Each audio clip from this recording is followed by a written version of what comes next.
बहुत ही अद्भुत और बहुत ही शास्त्रीय प्रमाणिक जानकारी के साथ चंद्र ग्रहण में किया जाने वाला मंत्र सिद्ध जप किस प्रकार से करें, कैसे करें, क्या विधि विधान रहना चाहिए, चंद्र ग्रहण का सदुपयोग किस प्रकार से हम लोगों को करना चाहिए।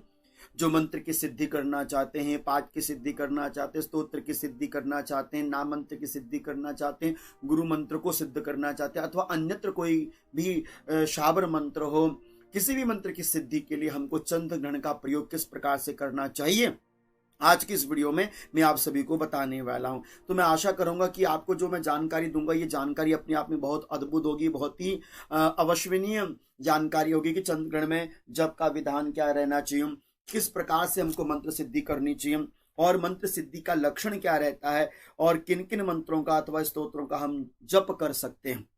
क्योंकि आप सभी जानते हैं चंद्र ग्रहण अपने आप में अद्वितीय होता है, अपने आप में अद्भुत संयोगों को लेकर आता है और मंत्र की सिद्धि करने वाला ग्रहणकालीन समय का बड़ा प्रयोग करता है। कहते हैं वैसे तो मंत्र सिद्धि के लिए अन्यत्र भी दिन वारों को शास्त्रों ने सुनिश्चित किया है, किंतु सूर्य ग्रहण अथवा चंद्र ग्रहण इन दोनों खगोलीय घटनाओं में जब भी चंद्र ग्रहण अथवा सूर्य ग्रहण लगता हो तो जप की सिद्धि यथाशीघ्र हो जाती है। किंतु यदि जप की सिद्धि शास्त्र अनुकूल हो, जपने का विधान सही हो, तरीका सही हो, विधि सही हो, तो ही जाकर मंत्र सिद्ध होता है। मंत्र सिद्धि से क्या करोगे? मंत्र सिद्धि से आप अपने जीवन का हित कर सकते हैं, आप अपना कल्याण कर सकते हैं। मंत्र सिद्ध होगा तो आपका जीवन सिद्धमय होगा, आपके जीवन में किसी भी प्रकार का कोई कहते ना विघटन वाली स्थितियां कभी जीवन में उत्पन्न नहीं होंगे। अपने आप को प्रत्येक स्थिति में आप संभाल सकते हो, मंत्र सिद्धि का लक्षण होता है। इसलिए मंत्र सिद्ध होना चाहिए। किंतु मंत्र सिद्धि के लिए हमको क्या करना चाहिए? तो इसी प्रकार से जो ग्रहण लगते हैं, चंद्र ग्रहण, सूर्य ग्रहण, इन्हीं ग्रहणों में यदि आप मंत्र की सिद्धि करते हैं तो वो यथाशीघ्र सिद्ध हो जाते हैं। पीपल के वृक्ष के नीचे बैठकर, आंवला वृक्ष के नीचे बैठकर, अथवा आप बिल वृक्ष की छांव के नीचे बैठकर, अथवा शिवालय में बैठकर, अथवा एकांत स्थान में बैठकर, अथवा किसी नदी अथवा किसी पुण्य पावन पवित्र तीर्थ स्थल पर बैठकर, आप किसी भी सिद्ध स्थान पर बैठकर अपने मंत्र की सिद्धि को कर सकते हैं। तो मंत्र सिद्धि का सीधा सा अर्थ है कि आप अपने आप को चेष्टावान बनाते हैं। आप जो मंत्र सिद्ध करें वो किसी के विघटन के लिए नहीं होना चाहिए, किसी के बुरे के लिए नहीं होना चाहिए। हम किसी भी मंत्र की सिद्धि कर रहे हैं, इससे किसी का बुरा हो, किसी का अहित हो, किसी के लिए गलत करें, ऐसा कभी मंत्र सिद्ध नहीं करना। बस अपने रक्षार्थ हेतु हम मंत्र की सिद्धि कर रहे हैं। उस मंत्र की सिद्धि के माध्यम से हमें अच्छा लगना चाहिए। अद्भुत संयोगों से चंद्र ग्रहण है, इसलिए मंत्र की सिद्धि भी अद्भुत ही रूप से आपको करनी चाहिए। क्योंकि मंत्र सिद्ध हो जाने पर आपका मन मस्तिष्क ना पूर्णतया खुले खुले रहते, मतलब मुस्कुराता हुआ आपका चेहरा और मन बड़ा खिला खिला सा रहता है। कभी कभी आपके मन में भी आता होगा कि मंत्र सिद्धि के लक्षण क्या है, हमारा मंत्र सिद्ध हो गया कैसे पता चलेगा? ये सारी जानकारी मैं आपको देता रहूंगा, समझते रहिएगा। बहुत ध्यान पूर्वक, बड़ी ध्यान से आपने मेरी इस वीडियो को सुनना, समझना है। जो भी मंत्र सिद्धि में भरोसा रखते हैं अथवा जो ग्रहणकालीन समय में मंत्र को सिद्ध करना चाहते हैं, तो प्रथम आप देखेंगे कि हमको चंद्र ग्रहण में मंत्र का जप कैसे करना चाहिए, जप की विधि क्या रहनी चाहिए। मतलब कि हम चंद्र ग्रहण में यदि कोई मंत्र जपना चाहते हैं तो मंत्र का जप विधान क्या रहेगा। तो पहले आप इस बात को समझिए। देखिए, आपके पास कोई भी एक मंत्र होना चाहिए। मंत्र जानते हैं ना, कोई भी गुरु प्रदत्त मंत्र हो अथवा जिस मंत्र से आपको स्नेह हो, आप उस मंत्र का जप कर सकते हैं, उस मंत्र को धारण कर सकते हैं। अब चंद्रकालीन अथवा सूर्यकालीन ग्रहण यदि लगा हो, उसमें हमको मंत्र सिद्ध करने के लिए जो मंत्र लिया है उस मंत्र को जपने का विधान क्या होना चाहिए, पहले तो यह जानकारी आपके पास होनी चाहिए। तो बड़ी ध्यान से सुनना।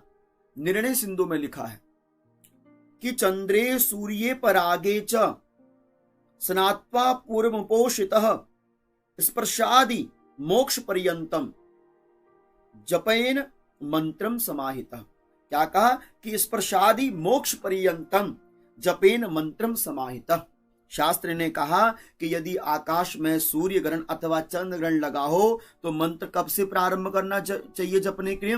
बोले जब चंद्र ग्रहण स्पर्श हो रहा हो, अर्थात कि 29 की सुबह 28 की रात्रि को 1:04 से जब चंद्र ग्रहण प्रारंभ हो रहा तो उसी क्षण से आपने अपने जप में बैठ जाना चाहिए। सारी तैयारी आपको कर लेनी चाहिए। और कब तक जप करना चाहिए? बोले मोक्ष पर्यंतम।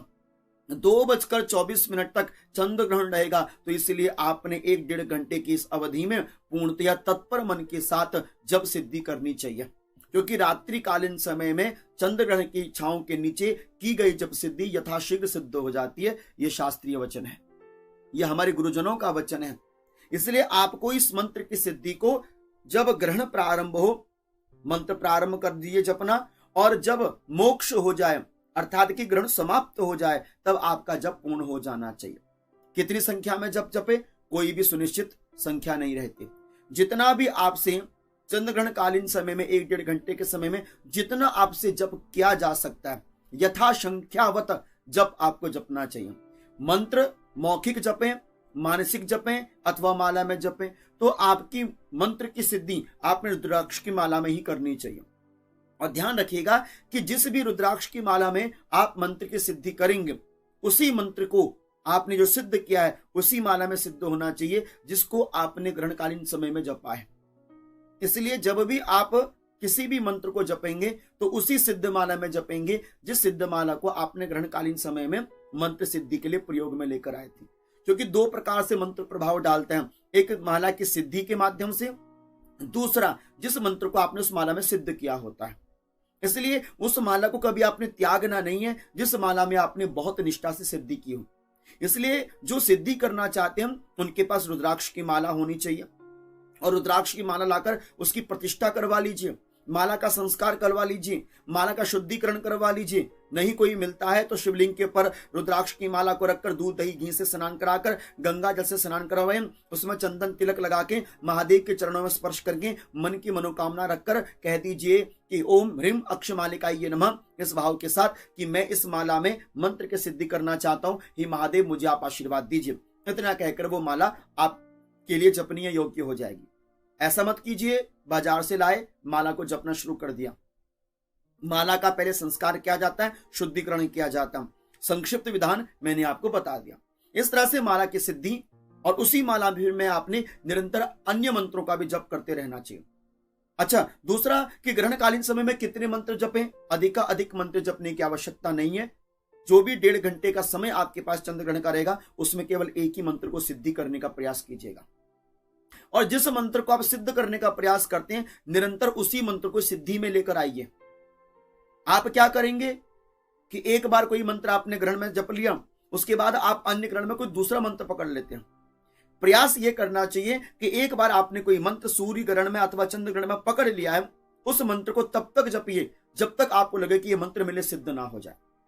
वैसे तो चंद्र ग्रहण में, सूर्य ग्रहण में किया हुआ मंत्र का जप सिद्ध होता है, यह शास्त्रीय वचन है, लेकिन फिर भी आपको लगता है कि मुझे और करना चाहिए, तो सूर्य ग्रहण में, चंद्र ग्रहण में किया गया मंत्र सिद्ध, आपने उसको फिर डेली जपते रहना। जपात सिद्धिर न संशय। जप करने से जो आपने सूर्य ग्रहण में, चंद्र ग्रहण में कोई भी जप किया होगा, उस जप को जब आप डेली की पूजा में जपते हैं तो वो मंत्र अपने आप सिद्ध हो जाता है। अब आपको क्या करते हैं कि आपने एक बार चंद्र ग्रहण में अथवा सूर्य ग्रहण में मंत्र सिद्ध कर लिया तो बस आप सोचते हैं अब हमको करने की आवश्यकता नहीं है। नहीं, जिस मंत्र को आपने सिद्ध किया है फिर डेली उस मंत्र का आपने कम से कम 2-2, 3-3 माला जपते रहनी चाहिए सुबह शाम, जब भी आपको समय लगे। तो ये नियम धारण करके रखना चाहिए। जब आप मंत्र की सिद्धि के लिए चंद्र ग्रहण कालीन समय में रात्रि को बैठेंगे तो आपके सामने जलता हुआ दीपक हो अथवा ना हो, आवश्यकता नहीं है, लेकिन आपके सामने होना चाहिए क्या? एक जल का लोटा, और जल के लोटे में कुशा पहले से ही डाल के रख लीजिएगा। जब सूतक लगे, शाम को 4:05 28 तारीख को सूतक लग जाएगा, उससे पूर्व आपने क्या कर लेना चाहिए? आपने जल का लोटा भरकर तांबे के जल के लोटे में एक कुशा डाल के रखनी चाहिए, और जब आप जप कार्य प्रारंभ करेंगे तो वो जल का लोटा आपके सामने प्रत्यक्ष रूप में होना चाहिए। आपकी इष्ट की साधना हो, जब आप जपने के लिए बैठें तो आपका मुख या तो पूर्वाभिमुखी हो अथवा उत्तराभिमुखी आपका मुख होना चाहिए। सिर पर कपड़ा नहीं होना चाहिए जप करते समय, केवल जिस माला को आप जप रहे हैं उसके लिए आपके पास गौमुखी होनी चाहिए, माला को ढककर आपने जप करना चाहिए। और जब आप जप करेंगे तो लाइट्स ऑफ मत कीजिएगा, एक बल्ब जगता रहना चाहिए, मतलब साक्षी रहना चाहिए प्रकाश। दीपक लगाना चाहते हो लगा सकते हो, किंतु प्रकाश में ही जप करना है, अंधेरे में जप नहीं करना। शास्त्र कहता है अंधेरे में जप नहीं करना चाहिए। और यदि एक बार आप जप में बैठ जाएं तो जब तक चंद्र ग्रहण का मोक्ष ना हो जाए, समाप्त ना हो जाए, तब तक आपको अपने स्थान से हिलना नहीं, इस बात का ध्यान रखना। जप के बीच में बार बार आप उबासी लेंगे, छींकेंगे तो आपका वह जप खंडित हो जाएगा, दूषित हो जाएगा। इसलिए अपने स्थान को और अपने आसन को छोड़ना नहीं, क्योंकि उस समय शक्तियां भी विचरण करती है। और जब आप जप साधना करते हो तो उस समय हिलना डुलना ये सब कार्य वर्जित है, ध्यान एकाग्रचित्त होना चाहिए। और जिस मंत्र का जप कर रहे हो उस मंत्र को जपने से पहले 3 नाम लेने चाहिए। पहला नाम अपने इष्ट का नाम, दूसरा अपने महादेव का नाम, तीसरा जिस गुरु ने वो मंत्र दिया उस गुरु का नाम। उस गुरु का स्मरण करके फिर आपने मंत्र को जपना शुरू करना चाहिए। ये नियम बता रहा हूं मैं आपको जपने का। इस तरह से आप अपनी जप की सिद्धि को प्रारंभ कीजिए। कितना जपना है? असंख्य जपिए, कोई संख्या नहीं होनी चाहिए। जब आपका जप पूर्ण हो जाए रात्रि को तो उसके बाद क्या करना चाहिए? शास्त्र आगे कहता सुनिए कि जपा दशांश शतो होमस तथा होमाच तर्पणम होमा शक्तो जपम कुर्यात होमा संख्या चतुर्गुणम। शास्त्र कहता है जिस मंत्र का आपने जप किया है अब उसका दशांश आपने हवन करना चाहिए। जितना आपने जपा है, संख्या पक्की नहीं है तो कम से कम 3 मालाओं से आपने हवन कर लेना चाहिए। ये हम अपना अंदाजन बता रहे हैं। कम से कम 3 मालाओं का आपने हवन करना चाहिए। कम से कम 5 मालाओं का आप हवन कर सकते हैं। कितना? जितना जप किया उसका दशांश हवन कर लीजिए। यह आपने एक संख्या निर्धारित कर ली कि मैं चंद्रकालीन ग्रहण में 21,000 जप करूंगा, तो 21,000 का आप दशांश जप कर लीजिए, 2100 हवन कर लीजिए। और हवन का दशांश तर्पण का दशांश मार्जन आपको करना चाहिए। और दशांश ब्राह्मण भोजन करवाया जाता है, ये पुरस्चरण कहलाता है। अब शास्त्र कहता है कि यदि आप जप के बाद हवन करने में, तर्पण करने में, मार्जन करने में, ब्राह्मण भोज करने में असमर्थ है तब बोले कि होमा शक्तो जपम कुर्याद होमा संख्या चतुर्गुणम। तो बोले ऐसी स्थिति में जितना आपने जप किया उसका दुगना नहीं, बोले चौगुना जप करना चाहिए। फिर आपको होम ना करने पर जप की संख्या चौगुनी करनी पड़ेगी। फिर आपको मान लीजिए आपने एक माला का जप करना तो आपको 4 मालाएं और करनी पड़ेंगी। ये समझ के चलिए इसका अर्थ। यदि होम कर सकते हैं अच्छी बात है, क्योंकि जप का दशांश हवन करना चाहिए, इसी से सिद्धि प्राप्त होती है। अब आप कहेंगे गुरुजी रात को कौन हवन करेगा? तो आपको रात को नहीं करना, सुबह के समय आपने नहा धोकर फिर आपने यज्ञ कर लेना चाहिए। सुबह सुबह प्रातःकाल उठकर आप ये नियम धारण कर सकते हैं। ये जो मैंने आपको बताया उसको आपने इस तरह से करना है। जब प्रारंभ करने से पहले मैंने क्या कहा? अपने इष्ट का ध्यान करना, अपने शिव का ध्यान करना और अपने गुरु का ध्यान करना जिन्होंने आपको मंत्र दिया है। जब प्रारंभ करने से पूर्व जल का लोटा हो अथवा आप दीप भी साक्षी रूप में रख सकते हैं। 3 बार प्राणायाम आपको करना चाहिए। 3 बार प्राणायाम करना चाहिए, ऊपर नीचे श्वास खींचनी चाहिए। उसके बाद आपको न्यास इत्यादि करके थोड़ी सी पीली सरसों लेकर अपने चारों ओर छिड़कनी चाहिए। किसी भी प्रकार की कोई विपरीत शक्तियां आप पर प्रभावी ना हो, ये भाव के साथ अपनी भूताल शुद्ध्यर्थम अर्थात कि अपने आसपास पीले सरसों के दानों को बिखेर देना चाहिए। तत्पश्चात फिर आपने अपना जप प्रारंभ करना चाहिए। और जब प्रारंभ होने के बाद अपने हाथ में जल लेकर जल को घुमाकर पृथ्वी पर छोड़कर फिर उस जल को अपने माथे से स्पर्श कर लीजिएगा। इससे क्या होगा कि आपके जप का फल आपको ही प्राप्त होगा। और सुबह सूर्योदय होने पर फिर आप छोटा सा दशांश हवन करना चाहते हैं तो आप हवन कर सकते हैं। तो ये थी पहली जानकारी कि आपने जप किस तरह से करना चाहिए। अब दूसरी जानकारी मैं दे रहा हूं कि मंत्र सिद्धि आपने जो करी उस मंत्र सिद्धि के लक्षण क्या है। आप कई बार ये जानना चाहते हैं और जिज्ञासा भी होती है कि मंत्र सिद्धि का लक्षण क्या है गुरुजी। मंत्र सिद्ध हो गया कैसे पहचाने? कोई इशारा, कोई संदेशा हमको कैसे मिलता है, उसका लक्षण क्या है? तो ये लक्षण मैंने कुछ शास्त्रों से निकाल कर रखे, आपके सामने रखना चाहूंगा। बड़े ध्यान से सुनना कि मंत्र सिद्धि के लक्षण क्या है। आपका मंत्र सिद्ध हो गया, आपको कुछ ऐसा दिखाई देगा। क्या दिखाई देगा? तो शास्त्र कहता है चित्त प्रसादो मनश्च तुष्टिरल्पशिता स्वप्न प्रांग मुखत्वम स्वप्ने प्रताप पक्व फलम भवन्ति सिद्धश चिन्नानि भवन्ति सद्यः ज्योति पश्यति सर्वत्र शरीरम व प्रकाश युग। शास्त्र कहता है जिनको मंत्र सिद्ध हो गया तो पहला लक्षण तो ये दिखाई देता है कि उनका चित्त बड़ा प्रसन्न रहता है, मतलब उनको प्रसन्नता बड़ी रहती है, मतलब खुश रहते हैं वो, दुखी तो बिल्कुल रहते ही नहीं, खिले खिले रहते हैं। दूसरा, मन की संतुष्टि बढ़ जाती है, मन बड़ा संतुष्ट हो जाता है। अल्पाहार बहुत ज्यादा खाने वाला कम खाना शुरू कर देता और सुखी रहता, स्वस्थ रहता है। निद्रा में कमी, बोले अब आपको आलस्य निद्रा तंद्रा नहीं रहती, जम्भाइयां बार बार नहीं आती, अब आपका मन एकाग्र चित्त रहता, भगवान की पूजा में मन टिका रहता। और आपके सपने में कभी झरना बहता हुआ दिखाई देगा, कभी आपके सपने में तालाब दिखाई देगा, अथवा आपके सपने में कोई पका हुआ फल का दर्शन हो जाए तो ये प्रत्यक्ष मंत्र सिद्धि का लक्षण है। अथवा आपको अपने चारों ओर कभी प्रकाश दिखाई दे, आंख बंद करते हैं, तो अर्थ ये लगा लीजिए कि आपका मंत्र सिद्ध हो रहा है। इतना ही नहीं, एक प्रमाण और मैं आपको देता हूं जिसमें बताया गया कि मंत्र सिद्धि के 3 लक्षण हैं। मंत्र महोदधि के अंतर्गत बताया गया कि मंत्र सिद्धि के 3 लक्षण हैं, एक उत्तम, एक अधम, एक मध्यम, एक अधम। अब क्या लक्षण है उत्तम, मध्यम और अधम का? तो शास्त्र कहता है कि मनः प्रसाद संतोष श्रवणम दिंदु मिध्वने गीतस्य ताल शब्दस्य गंधर्वाणा समीक्षणम स्वतेजसः सूर्य समेक्षणयम निद्रा क्षुधा जपः रम्यतारोग्य जाम्भिर यमभा वक्रोध लोभयोः एवमादीनि चिन्नानि यदा पश्यति मंत्रवित् सिद्धिं मंत्रस्य जानी यद देवताया प्रसन्नताम। देखो क्या कहा शास्त्र ने कहा जब आपका मंत्र सिद्ध होगा तो मन की प्रसन्नता सबसे बड़ा लक्षण है कि आपका मन खुश रहेगा। आपको ज्यादा संसारिक राग द्वेषों से कोई लेना देना नहीं होगा, जो आपको रहेगा आप उसमें संतुष्ट रहोगे। क्रोध शून्यम, यदि आपको जप करने के बाद क्रोध नहीं आ रहा है तो मतलब आपका मंत्र सिद्ध हो रहा है। आपको लोभ लालच कम हो रहा है, आपका मंत्र, ये लक्षण है। और ये लक्षण आप में नहीं पाए जाएंगे मंत्र सिद्धि के, इसका अर्थ है कि आपका मंत्र वो सिद्ध नहीं हुआ है। क्रोध नहीं रहेगा, लोभ की कमी हो जाएगी और ऐसे चिन्ह आपको दिखाई देने लगेंगे। और ये उत्तम लक्षण कहते हैं इसको। सिद्धि का पहला लक्षण क्या है?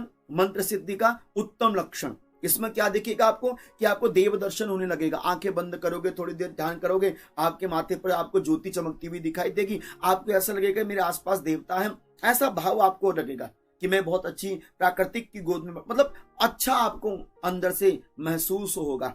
यह है देव दर्शन और यौगिक सिद्धि आपको प्राप्त होती है। इसे कहते हैं उत्तम लक्षण की सिद्धि। दूसरी है मध्यम लक्षण, मतलब आपको ख्यातिर वाहन भूषादि लाभ सुचिरी जीवनम। कई लोग तंत्र के माध्यम से भी मंत्र की सिद्धि करते हैं, रात रात को तंत्र सिद्धियां करते हैं। और तंत्र सिद्धियां कोई शमशान की भूमि में मस्तान साधता है, कोई कर्ण पिशाचिनी की साधना करता है। लेकिन जो गृहस्थी व्यक्ति है वो इन साधनों से दूर रहे, क्योंकि जो भी व्यक्ति तामसिक साधनाओं को साधता है सिद्धियां तो मिलती हैं, लेकिन उसका अंतिम का निर्णय, अंतिम की गति बड़ी भयावह होती है। इसलिए यजंती सात्विको देवान यक्ष रक्षांच राक्षसा प्रेताम च भूतगणाम च अन्य यजंते तामसा जना।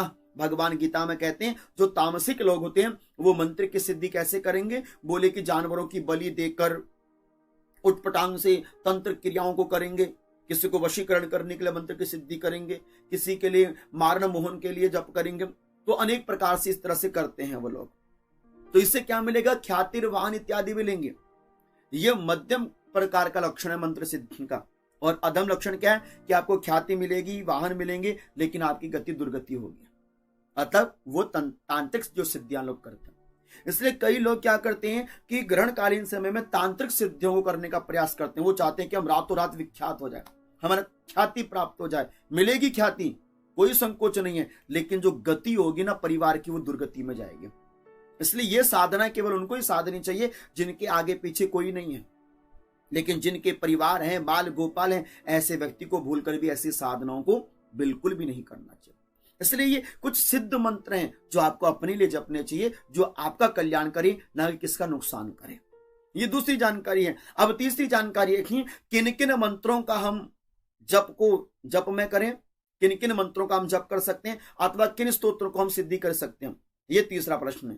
तो ये भी जान लीजिए। इसके लिए आपने ज्यादा कुछ नहीं करना। आप किसी भी मंत्र को बड़ा प्रेम करते हैं, मान लीजिए कि ओम नमो भगवते रुद्राय, यह मंत्र आपको अच्छा लगता है, आप इसी मंत्र की सिद्धि कीजिए। अथवा नवारण मंत्र आपको बहुत प्रिय लगता है, तो आप नवारण मंत्र की सिद्धि कीजिए। तीसरा, आपको बगलामुखी माता बहुत प्रिय है, तो आप बगलामुखी माता का जप कीजिए। अथवा आपको भगवान नारायण अत्यंत प्रिय है, तो आप ओम नमो भगवते वासुदेवाय मंत्र का जप कीजिए। आपको अन्यत्र रूप से कोई अन्य देवी देवता की सिद्धि साधना करनी हो, तो आप उनके मंत्रों को लेकर उनकी साधना सिद्धि कर सकते हैं, जो आप पीछे से जपते हुए आ रहे हैं। अचानक से नया मंत्र पकड़ लेते हो, यह समस्या हो जाएगी। इसलिए जो मंत्र आप पीछे से जपते हुए आ रहे हो, अब उसके लिए एक आधार बन जाता है ग्रहणकालीन समय में। कई लोग क्या करते हैं, नया नया मंत्र ढूंढते रहेंगे, आज ये मंत्र जपना, वो मंत्र जपना, आपका देखना कई लोग करेंगे ऐसा, गूगल में सर्च करेंगे कि हमको कौन सा मंत्र जपना चाहिए, जो मंत्र आएगा उसको जपेंगे। नहीं, जिस मंत्र को आप पीछे से जपते हुए आ रहे हो वही मंत्र आपने, अब ग्रहण का समय आ गया, अब आपके पास उचित अच्छा समय है, अब उसमें आप जपिए उस मंत्र को जो आप पीछे से जपते हुए आ रहे थे। फिर देखिए वो मंत्र कैसे खिलता है आपके लिए। तो ये काम कीजिए। अथवा आप कोई स्तोत्र का जप करना चाहते हैं, तो आप श्री सूक्तम का पाठ कीजिए, उसको सिद्ध कीजिए। दुर्गे समर्था हरिषि भीति विशेष जंतो स्वस्थ समर्था मतिमति विशुभाम ददाति दारिद्र दुख भयहारिणी का धन्या सर्वोपकार करणाय सदा दर्शिता। इस मंत्र के माध्यम से संपुट करके आप जपिए, श्री सूक्तम का पाठ संपुट रूप में कीजिए। अथवा सिद्ध कुंजिका का स्तोत्र पाठ आप कीजिए। मैं तो आप सभी से एक ही बात कहूंगा, यदि आप कोई पाठ सिद्ध करना चाहते हैं तो वो सिद्ध कुंजिका स्तोत्र को सिद्ध कीजिए। सारी शक्तियां सिद्ध कुंजिका स्तोत्र के अंदर ही समाहित रहती हैं। इसलिए ग्रहणकालीन समय में यदि आप 51 पाठ भी सिद्ध कुंजिका स्तोत्र के कर लें, मैं कहता हूं आप अहोभागी हैं। 51 पाठ, 51 पाठ सिद्ध कुंजिका स्तोत्र के यदि ग्रहणकालीन समय में कर लें, बहुत अच्छी बात है। अथवा जो मंत्र आपको गुरु प्रदत्त हो, अथवा जो मंत्र हमने आपको दिया ओम नमो भगवते रुद्राय, इस मंत्र का भी आप जप करें तो आपका कल्याण है। तो यह है संपूर्ण मंत्र को जपने का, मंत्र की सिद्धि का लक्षण, किस मंत्र का जप करें अथवा किस स्तोत्र का पाठ करें, वो सारी जानकारी मैंने आपको शास्त्रोक्त रूप से दी है। इसलिए मैं बार बार कहता हूं, विश्वास मेरे पर नहीं, शास्त्र प्रमाणों के ऊपर कीजिएगा। और मुझे भरोसा है कि जो बात मैंने आपको बताई है आपको समझ में भी आई होगी, क्योंकि खोखलापन नहीं है, शास्त्र का आधार लेकर मैं आपसे बात करता हूं।